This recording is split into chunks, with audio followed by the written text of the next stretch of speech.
Bagian firman Tuhan bagi kita yang telah kita baca dan perenungan pada pagi hari ini dengan tema memuliakan Allah dalam penderitaan. Saudara yang terkasih, dalam hidup kita sehari-hari kita akan mudah memuliakan Tuhan ketika kehidupan kita itu berjalan lancar, kesehatan kita terjaga, kita mengalami kesuksesan, usaha kita lancar, keluarga kita hidup dalam kedamaian, maka tentu kata puji Tuhan atau Tuhan baik itu akan mengalir dengan ringan dari mulut kita. Namun saudara, pertanyaan yang jauh lebih sulit adalah, masihkah kita melihat kemuliaan Allah ketika hidup kita itu justru dia berjalan menuju kepada kegelapan? Apakah kita mampu melihat kemuliaan Allah ketika kita ada dalam himpitan penderitaan? Kekasih Tuhan, pertanyaan ini sebenarnya muncul dari bacaan kita Injil Yohanes 12. Saat itu Yesus sedang berada di Yerusalem, dan beberapa hari sebelum penyaliban yang terjadi, tiba-tiba datanglah beberapa orang Yunani dan berkata kepada Filipus, "Tuhan, kami ingin bertemu dengan Yesus." Kekasih Tuhan, permintaan itu tampaknya sederhana, tetapi bagi Yesus itu adalah tanda besar. Kenapa tanda besar? Karena saudara, orang Yunani ini mewakili dunia non-Yahudi. Artinya dia mewakili kita. Kita ini bukan orang Yahudi, kita di luar Yahudi. Jadi ketika orang Yunani datang dan ingin bertanya, mau berjumpa, bertemu dengan Yesus, bagi Yesus ini sebuah tanda besar. Artinya bahwa dunia mulai mencari Yesus, tidak sebatas pada orang Yahudi. Karena itu Tuhan Yesus berkata, telah tiba saatnya anak manusia dimuliakan. Ayat yang ke-23. Telah tiba saatnya anak manusia dimuliakan. Dan kekasih Tuhan, menariknya ketika Yesus berbicara tentang kemuliaan, Yesus tidak sedang berbicara kemuliaan tentang kemuliaan dunia. Bukan tertuju kepada mahkota, bukan tertuju kepada kekuasaan atau pada kekuatan militer. Tetapi ketika Yesus berbicara tentang kemuliaan, dia sedang menuju kepada salib. Dan kemudian Yesus memberikan sebuah gambaran yang sangat sederhana. Ayat 24. Jika sebutir gandum tidak jatuh ke tanah dan mati, dia tetap satu biji saja. Tetapi jika ia mati, ia akan menghasilkan banyak. Saudara terkasih, tentu kita tahu di dunia pertanian semua orang tahu hukum ini. Benih yang disimpan aman di dalam lumbung, dia tidak akan pernah menghasilkan apa-apa. Tetapi kalau benih yang jatuh ke tanah, yang seolah itu hilang dan hancur, justru saudara itu melahirkan kehidupan baru. Yesus ketika dia mengatakan tentang gambaran ini, dia sedang berbicara tentang dirinya sendiri. Bahwa tanpa kematiannya di atas kayu salib, maka keselamatan itu tidak akan lahir. Keselamatan tidak akan hadir.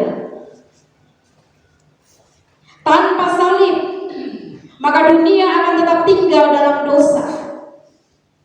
Sehingga saudara, salib itu bukan sebuah kecelakaan sejarah, tetapi salib itu adalah jalan yang dipilih Allah untuk dia melahirkan kehidupan bagi dunia. Namun saudara, Injil Yohanes, dia tidak menggambarkan Yesus sebagai pribadi yang tidak merasakan apa-apa. Jangan kita berpikir bahwa karena dia Tuhan, Sehingga biar dia menderita jangan apa-apa.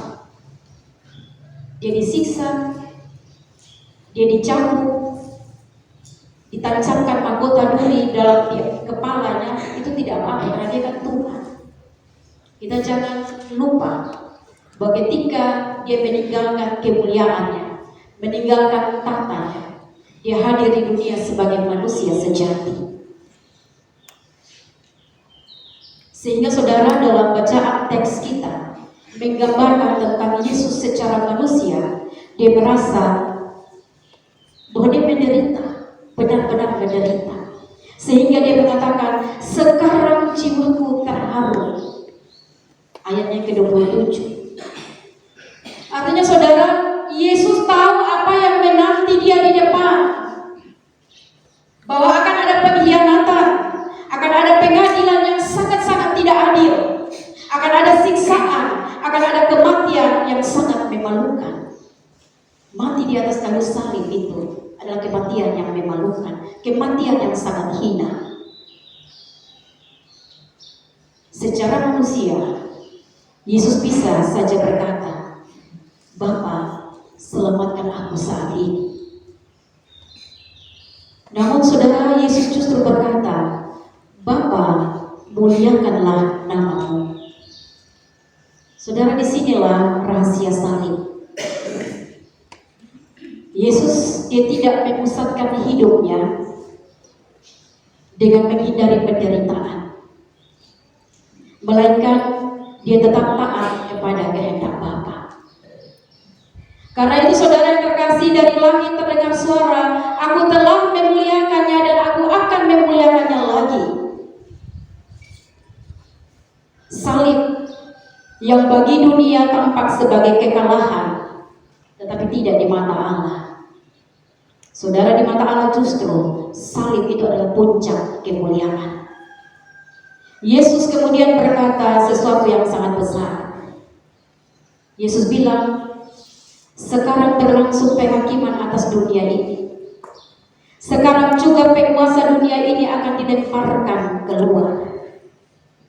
Saudara yang terkasih, itu artinya Yesus ketika dia di atas kayu salib, maka dosa dikalahkan. Di atas salib, kuasa kegelapan dihancurkan. Di atas kayu salib, jalan keselamatan itu terbuka. Karena itu Tuhan Yesus berkata, apabila aku ditinggikan dari bumi, aku akan menarik semua orang datang kepadaku. Salib menjadi pusat keselamatan dunia. Bukan lagi tentang kekuasaan, bukan lagi tentang kekuatan militer, bukan lagi tentang kemegahan manusia. Tetapi Yesus sedang ngomong tentang kemuliaan salib. Kemuliaan bukan kemuliaan dunia, tapi kemuliaan salib. Kekasih Tuhan, Yesus tidak berhenti pada dirinya. Dia berkata kepada para murid, barang siapa mencintai nyawanya, ia akan kehilangan nyawanya. Artinya bahwa jalan Yesus itu juga menjadi jalan para murid. Kalau kita bilang kita pengikut Kristus, maka kita akan ikut jalan itu. Mengikut Yesus berarti belajar hidup, bukan untuk mempertahankan diri, tetapi untuk memberikan diri bagi Allah dan sesama. Saudara yang terkasih, sejarah gereja penuh dengan orang-orang yang memahami kebenaran ini. Salah satunya adalah pendeta Dietrich Bonhoeffer. Dia ini seorang pendeta yang menentang kekejaman dalam rezim Nazi. Pendeta ini dia tahu bahwa sikapnya itu bisa membawanya ke penjara, bahkan kematian. Tetapi dia tetap berdiri pada kebenaran, berdiri untuk membela sebuah keadilan. Dia tetap berdiri pada pihak kebenaran. Dan saudara, memang benar bahwa dia akan dieksekusi mati. Dan sebelum dieksekusi, dia berkata, ini adalah akhir bagiku. tetapi juga awal kehidupan. Artinya saudara, hidup Dietrich Bonhoeffer seperti biji gandum yang jatuh ke tanah, tetapi justru dari kematiannya ada iman banyak orang yang diteguhkan. Kekasih-kekasih Tuhan, dalam minggu sengsara ini mengingatkan kita bahwa kemuliaan Allah itu seringkali tidak muncul melalui jalan yang mudah. Seringkali kemuliaan itu lahir melalui sebuah pengorbanan.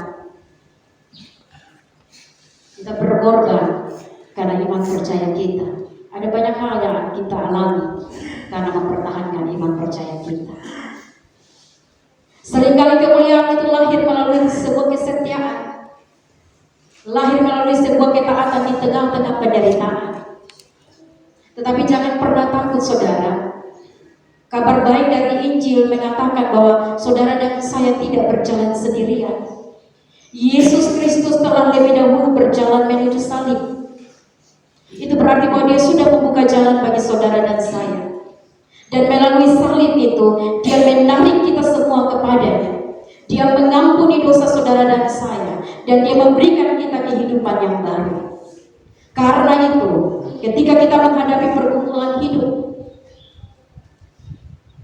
kalau kita ada yang mengalami sakit penyakit, kita mendampingi orang-orang sakit, kita mengalami kesulitan secara ekonomi, kita berhadapan dengan keluarga yang penuh dengan konflik, atau ada banyak kekecewaan-kekecewaan yang begitu memberatkan kita.